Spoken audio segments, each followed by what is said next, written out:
my name is Monique. And I'm Naveen from Before You Play. And today we're going to be playing through a game that is currently on Kickstarter called Spectral. Yes, this game is designed by Ryan Courtney and published by Bitewing Games, who are helping sponsor this playthrough. And in this game, we lead a band of treasure hunters who are going into this mysterious manor on a crimson moon to try to get some treasures. That's right. It is midnight at Spectral Manor, and not only are there treasures, but there are also curses. And so we have to use the power of deduction to figure out where the gems are and avoid the curses. And so this is a deduction game for 2 to 5 players that features a beginning setup as well as advanced modules. And so today we're going to be showcasing the deluxe version of the game, which includes upgraded components. Everything that you see here is still considered a prototype copy of the game, which means things are subject to change in the future. Now, as per usual, we are going to start with the teach of the game and then go into our 2-player playthrough. If you want to jump around, there will be timestamps down in the description down below. Also, this game is currently on Kickstarter, so there will be a link in that description as well. Lastly, if you like these kind of videos and you want to see more in the future, please consider subscribing. And with that, we are ready to begin. So if you would please direct your attention to the center of the table, we're all set up here for a 2-player game of Spectral. Welcome to Spectral Manor. Look at it. Now in this game, players lead a band of treasure hunters to this manor to try to collect as many gems as possible while avoiding these curses. And so each player has their own set of treasure hunters as evidenced by these tokens. And the manor itself is divided into 4 different quadrants, each containing 4 different rooms that actually tell you the location of these gems and curses. Now this is a deduction game, and so the way that we have it here is actually what it will look like at the very end of the game when we reveal all the answers. Over the course of the game, we're actually trying to figure out the locations of these specific rooms spread around the manor. Now before we flip over these cards, I just wanted to mention the breakdown of these cards. In this game, there are 16 rooms, and they are each divided into 4 different levels. We have A, B, C, and D. Each row is going to all contain the same letter of cards. But during setup, there's actually a special process where we randomize these cards so that even the letters are in different rows. As you can see, it's not A, B, C, and D. So then at the start of the game, the manor will actually look like this. As you can see, all the doors are closed. It is a lot scarier than it was earlier. It's a mystery. And now we need to figure out where everything is. Now, if you're playing the normal or advanced mode of the game, you're actually going to start the game with it looking like this. But for the beginner setup, which is what we're going to be demonstrating, you actually get to flip over the middle 4 cards so that we have just a little bit to go off of, just like that. Now, these cards, even though they have the 2 symbols on them, they are not actually the location of the gems and curses. They're actually pointing at one specific card in the entire manor that contains either the gem or a curse. The way that we deduce this is by the directional symbols that are on each card. And in this game, there are 4 types of directions that we'll see, and they're all exhibited in the middle here. And so just so you have an idea, let's just start with this card over here. Anytime you see a card that has the arrows in the corners, that means whatever is in the center, which in this case is a gem, is going to be on the one card that is diagonal to it in its quadrant. And so for this specific card, this is telling us that a gem is going to be on this card at the end of the game, because this is its quadrant and this is the one diagonal card. Because like we were mentioning, each card is only going to be pointing at one specific card in the manor. Now, on the other hand, this curse card over here is telling us that there is a curse, but the difference between this one and this one is this card is pointing at the one card in the manor that is 2 spaces diagonally from it. And so the only card that could be possible is this one, which is a shame because there's also a gem. And so we would mark that with a curse symbol. Right. And the significance of these we'll be explaining in a second. But moving on to this card over here, this is telling us that there is a gem on the card that is an exact mirrored location when folding the entire manor over on its horizontal axis. So we have these 2 tiny triangles here that are indicating to us where the horizontal axis is, which is here. And so the exact mirrored location of this card would be this card. Right. So then we know that there is a gem in this room as well. And finally, anytime you see this sort of a circular double arrow, that means the card is referring to the clockwise card 2 spaces away in its own circle. So if you look at the overall view of the manor, there are actually two circles. There's this outer circle going around the perimeter, and then there's this middle inner circle that consists of the middle 4 cards. Yep. Because this card is in the middle circle, it is referring to the card 2 spaces away within the middle circle, which would be this card. And so now we know that that room has a curse on it. And this is actually how we would begin the beginner setup, because we have a little bit of information so we know which rooms to avoid and which rooms to try to go to. Now, the way that the game works is actually fairly simple. We're going to be taking turns placing out our treasure hunters in these various hallways to try to peek at the different rooms and also to try to be adjacent to rooms containing gems by the end of the game. Because at the very end of the game, any rooms that contain gems are going to be divvied out amongst players who are in the adjacent hallways. However, any treasure hunters who are in adjacent hallways next to curses will be removed from the game prior to resolving the gems. And so in this example, even though this room has both a gem as well as a curse, no one will actually be able to claim this gem because any treasure hunters who end up in these adjacent hallways will be removed first. Now on your turn, when placing out your treasure hunters, you're going to choose a hallway that is adjacent to 2 different rooms. And so on my turn, maybe I want to put out the piece that has 2 treasure hunters in this hallway. And if I do that, or actually let's do a better example. I'll put it here because I know that there's at least a gem adjacent to me. Sure. After placing my treasure hunters, I can choose one of the 2 rooms that I'm adjacent to, and I can secretly peek at it. Now you're going to take the room and you're going to look at it privately without showing anybody else. And then you're actually going to take notes on your own treasure hunter booklet that comes with the game so that you can further deduce where things are. This is my treasure hunter booklet over here, and you're supposed to be writing in pencil, but I'm going to be using pen so that you can see it better. But this is the card that I peeked at. At the very top of the booklet over here, it actually shows you every single card that's in the game. And so one of the first things that I'm going to want to do when taking notes is I'm going to want to cross off this card so that I know that I've seen it. And so this is the letter. It is a letter C card, which is going to be one of these 4 cards. It's a gem.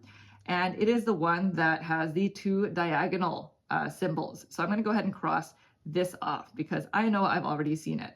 I would also cross off the 4 middle cards that were showcased at the start of the game. And so maybe it would look something like this after my first peek. Now it's important to note that the top area here of your notebook does not actually tell you where the locations of these cards are. This is just for keeping track of what you've seen. In order to keep track of where they are, you're going to need to draw them in this bottom section here. This card that I peeked at is located over here. And so I am going to do my best to draw actual gems. I'm no artist. Look at that. But thank you. There's that. And in order to symbolize the directions, I'm just going to do a double line here. And this is going to tell me that there is a gem 2 diagonal spaces away. That's what that directional marking means. And so in order to symbolize the gems or keep track of the gems and curses, I'm going to go to that specific card, which would be here, and I'm going to place a little hash. And that would indicate to me that there is 1 gem in this room. This is important because I may want to end up in one of the adjacent spaces with my treasure hunters by the end of the game to try to claim that gem. Unfortunately, it doesn't necessarily mean it's safe because there are, as you can see, 4 curse cards, 1 in each letter, that we're going to have to locate throughout the game, and that will tell us where the unsafe locations are. In addition to notating the gems, you also have to notate the curses. And so if there's one single most important thing for you to deduce, it's where the curses are. And I'm going to notate my curses with just this unhappy face, I guess, because again, I am no artist. Wow. And these middle 4, oh my goodness, this is going off the rails. But these middle 4 are the starting cards that we had showcased. Now, from these 2 starting cards, we know that there is a curse over here, so we would indicate that by a hash. But for any rooms where you know that there's a curse, you might also want to put an X in the hallways adjacent to it, because you know not to put a treasure hunter there. So that is how, in a nutshell, we're going to be taking notes in our notebook. And once I finish taking all of my notes, then I would just put this back and my turn ends. And that's essentially how a turn works. Now, the other situation you'll run into is if a hallway already has another treasure hunter in it, either your own, your opponent's, or in the case of a 2 or 3 player game, one of these rubble blocks. If, say, for example, on Naveen's turn, he actually wanted to go to this spot, but clearly I have 2 treasure hunters here, he would have to put a minimum value of twice the amount that's there in order to boot me out. So he could put that 4 piece. This would go back to me. So now I can put them out again on a future turn. But now Naveen has claimed this hallway. And so if I wanted to bump him out of there, I would have to put out a minimum value of 8, which is very expensive. Rubble blocks are still hallways where you can go to. They just have a value of 2. So in order for me to bump out a rubble block, we would have to put out minimum 4. And that's essentially how the game works. We're pretty much going to be going back and forth over and over again, trying to peek at all the cards, deducing where things are, until either both players have passed consecutively, in which case the game would end immediately, or one player runs out of treasure hunters. In that case, each player would get one more turn, including the player who ran out of treasure hunters, because there's a chance that somebody might bump them out, and then they could put out more treasure hunters again. Now, as soon as the game ends, we go into endgame scoring. And the way that that works is starting from the top left-hand corner here, we're going to reveal each room, and we're going to assign all of the gems and curses depending on what the room says. So again, in this example, this is 2 spaces away along its clockwise circle. So this is the outer circle. It's going to put a gem here. And you always put out these 12-point gems. This is just going to be for making change, which I'll show you in a second.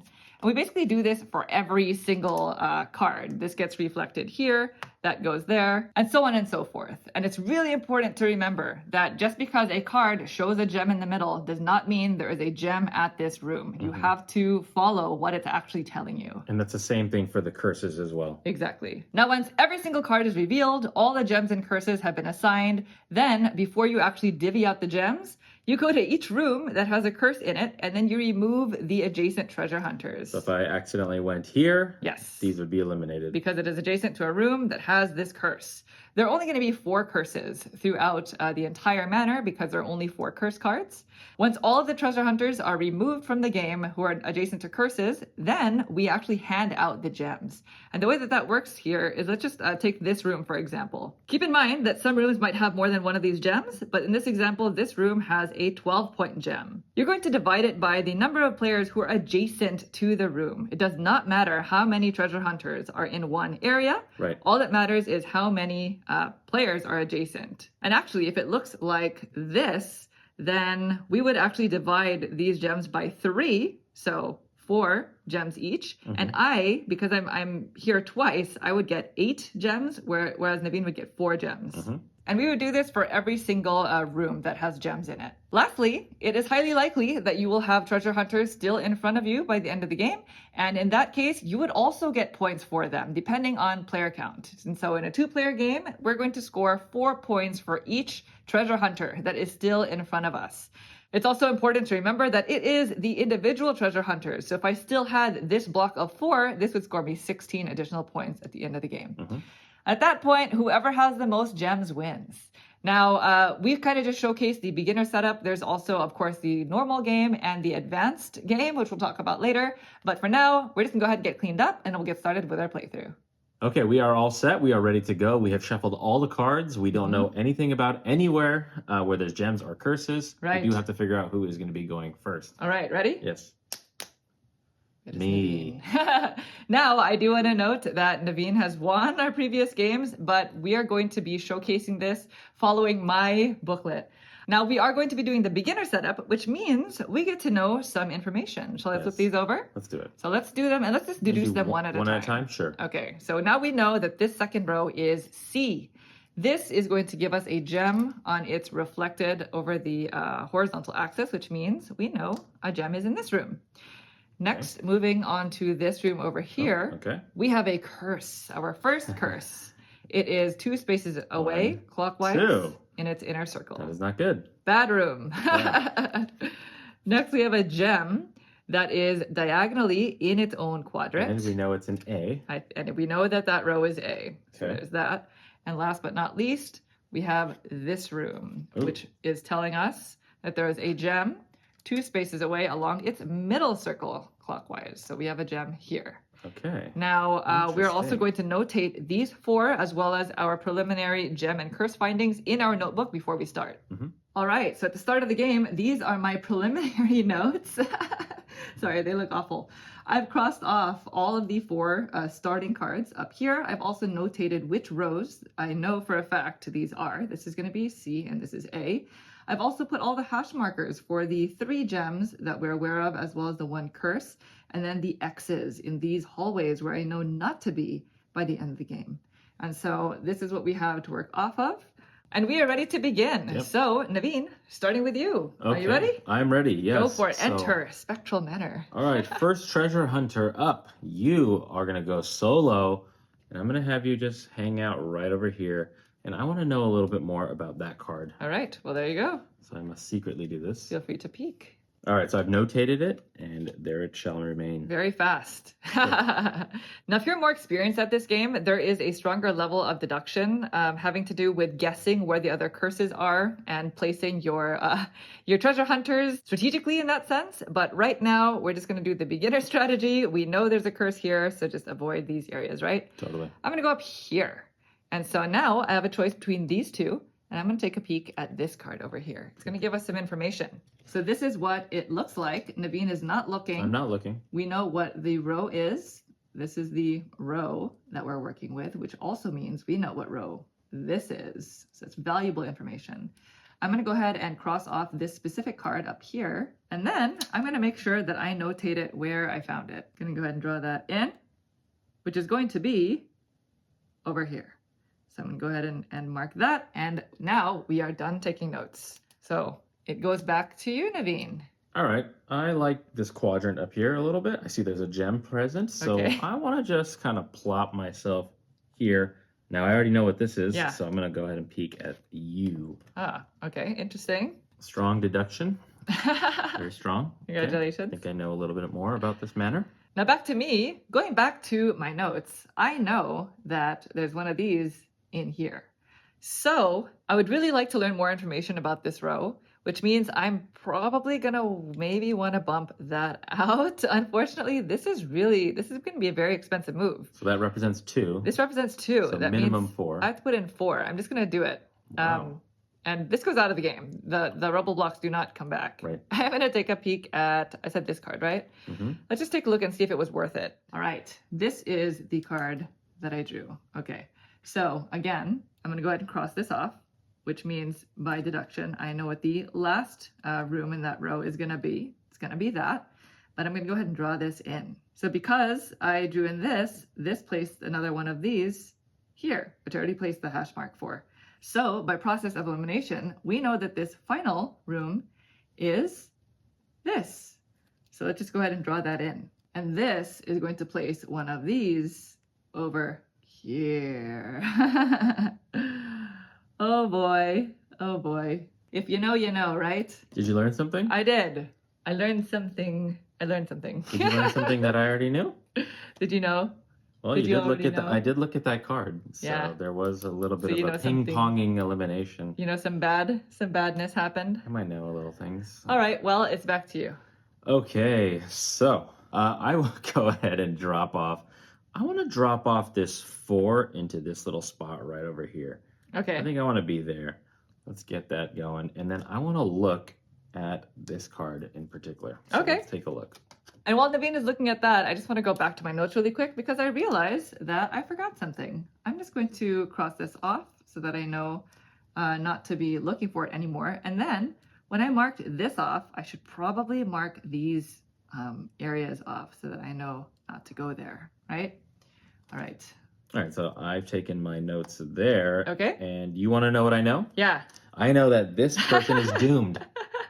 They're doomed. They're doomed, but it's only one doom, so it's not bad. It you know? is. It would be a lot more painful if these people were doomed because that is 16 points. They That could I be just doomed. Sacrifice. Are You they never doomed? know. I don't know.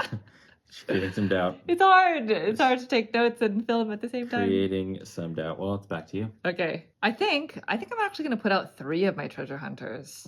And I'm going to go here and peek at this card. I don't think we've seen this card yet. So this is a card that we pulled. And okay, it is giving us some information. So we're going to go ahead and cross it off, which is going to be right over here. And then I'm going to go ahead and draw it in. It was up here. So this is one of these, and it has these markings, which means it's going to put out one of these over here. Ooh. Unfortunate, because it is one of these rooms. So I believe that's all we know for now. I'm going to put it back. All right. Back to you, Naveen. All right. Spending too many treasure hunters. Let's learn about this locale with 2 people. Okay. Why? I don't know. Which room? I want to know more about this room over here. Okay. Tell me more. All right. Information has been gathered. Down goes the room.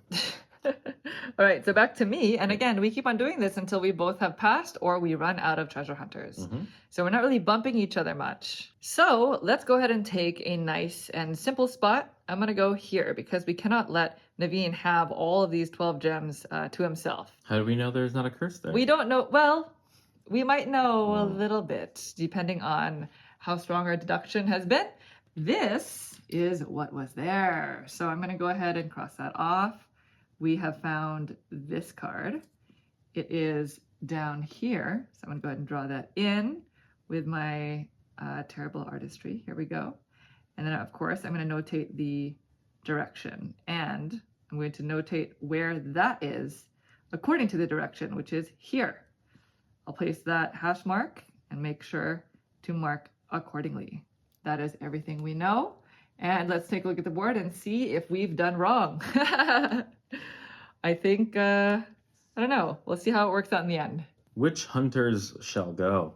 Single hunter will go here. I want to know more about this location. Okay. What's in this room? Single hunters are very bumpable. They are very bumpable. It's interesting in the way that these are grouped. So the band treasure hunters must be put out at once, obviously. And so these you better put in spots where you're going to get the most bang for your buck. I don't know if that was that, but what's done is done. All right. I'm feeling unsure. There you go. Back to you. Okay. All right, back to us. Okay, well, let's just go ahead and bump this treasure hunter. So we're bumping Naveen's with a 2, because again, minimum double what's there. And we're gonna take a look at this one, because we have not seen this room yet, and we're so invested in it. Oops, I threw all of the rubble away. The rubble goes away. Okay, so this is what we found. So let's go ahead and cross that off. We now know everything about this row, I believe. Let's do that, and let's go ahead and notate it here. Oh my gosh, I think it's getting worse and worse. Okay, so we've got the directions. Let's go ahead and put it where it's saying it is. Oops, which is over here. All right, so that's what it looks like after drawing in this, but we can go ahead and fill in the last room in this row, which is this one. So let's go ahead and put it in right now. We've got that. We're gonna put in the directions, and again, where it is, this is going to go here. So I'm going to go ahead and mark that off right now. And I'm just going to cross this off because we didn't really look at it, but at least we know what's there. All right, that is me. It is back to you, Naveen. What's going on with this whole bumping over here? Bumping? Yeah, you bumped me over here. Feel free to bump me. This is going to cost you 4, 8, or 6. I could do it at the very last second when the time is right. I don't want to give you more ammo, so I can just do that as my last turn. Okay. All right, so I'm going to go ahead and drop myself off to this top left quadrant over here. I want to know a little bit more about this card. Okay. All right. Information has been gathered. There you go. All right. There he is. Back to us. So we are getting close to the end of the game, which means we want to be very picky about where we put our treasure hunters. So looking back at our notes, we know where these 3 curses are. Just going to be frank about that. And we're only missing one last curse, which means we can sort of deduce where the last area that's unsafe is going to be. It's this row in which we don't actually know where that curse is going to be in either of these 2 rooms, but we know what direction it's going to be throwing a curse in. So that means a curse is either going to be in this room or this room. So knowing that, we can kind of safely assume where we can place a treasure hunter. So I think I'm going to put these 2 right there.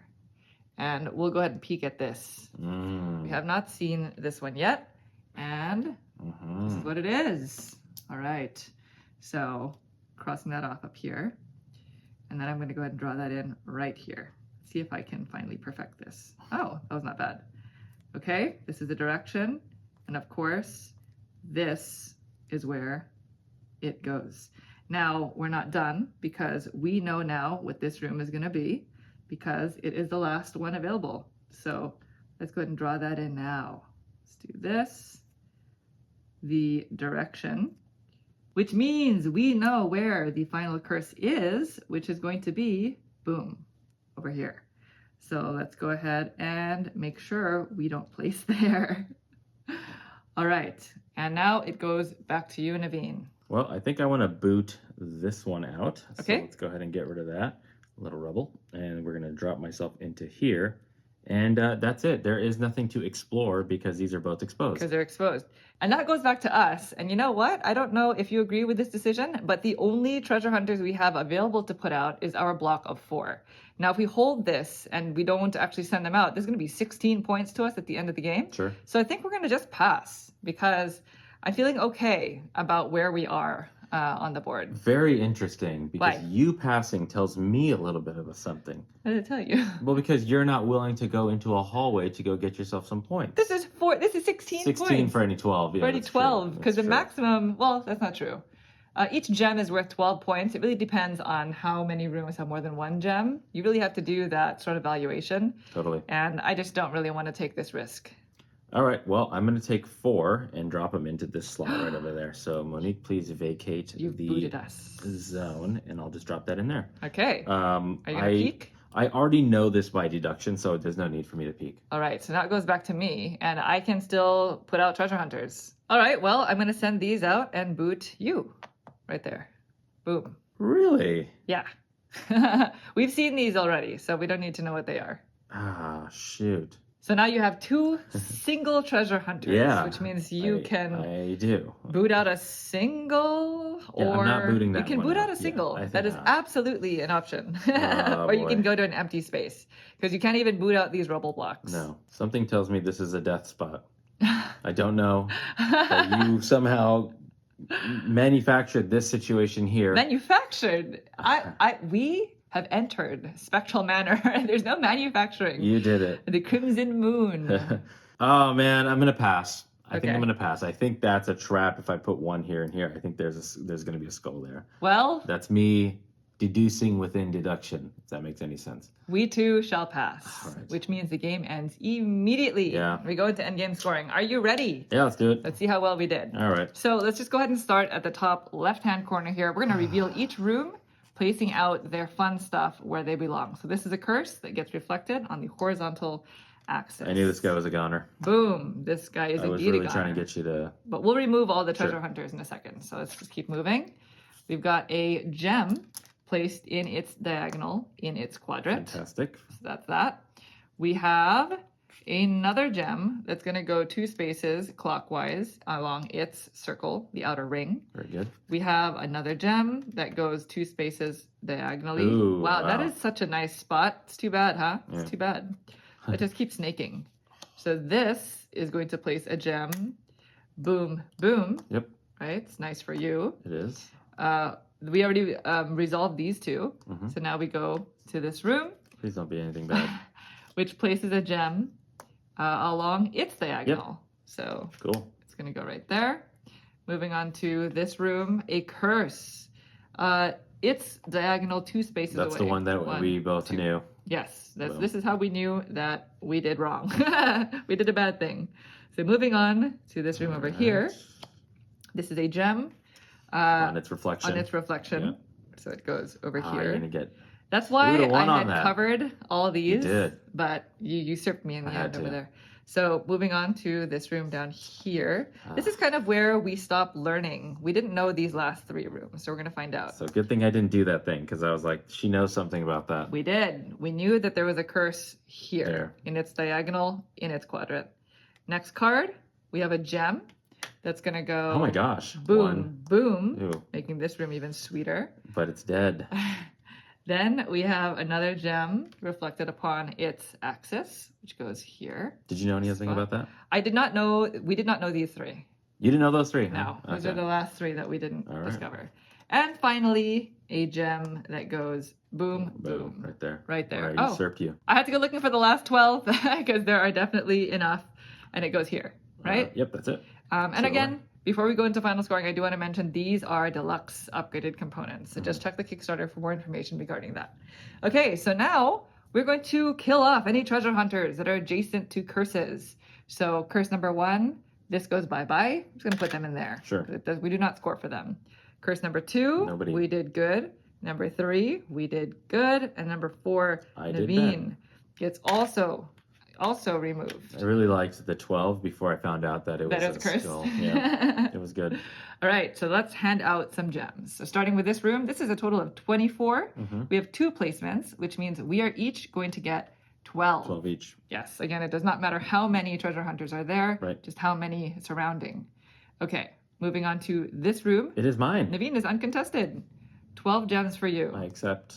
This room has 24, but only Naveen is there. So you Seems good to get me. all 24 gems.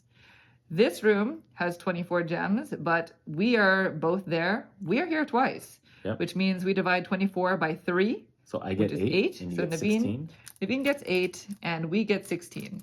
So I get 16, and you get 8, right? Yes. Here you go.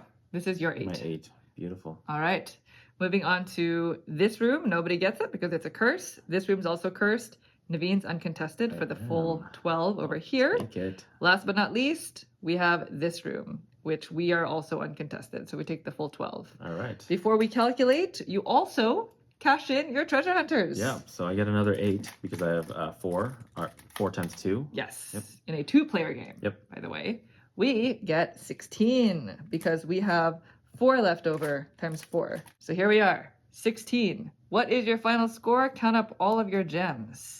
Well, I have 12 times 5, which is 60, plus Uh-oh. another 16 points. That sounds like 76 to me. What in the world? I did better. I failed you all. We have 12 times 4, which I think is 48, plus 4 is 52, plus another 4 is 56. 56.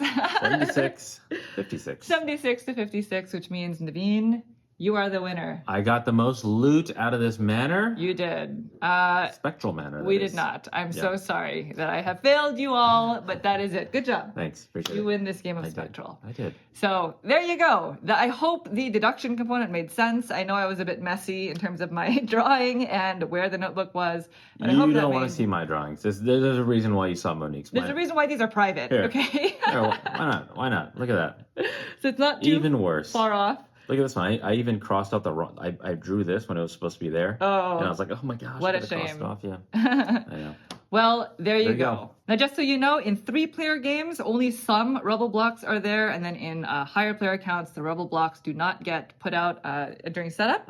In addition, for more experienced players, their game also comes with advanced modules that allow you to do things like flip, swap, or freeze cards. Now, we don't have much experience with these. As you can see, we need a little bit more work on the regular game before we can get to the experienced Sure. module, but it is going to be there. So there you have it. That is Spectral. If you have any questions about anything that you saw here today, please feel free to leave us a comment down below, and we'll try to get back to you as soon as we can. Now, this game is live on Kickstarter, so if you wanted to check out the campaign, there's a link in the description down below. Thank you all so much for watching the video. We hope you enjoyed it. If you'd like to see more videos like this in the future, please consider subscribing. Thank you. Thanks. Bye.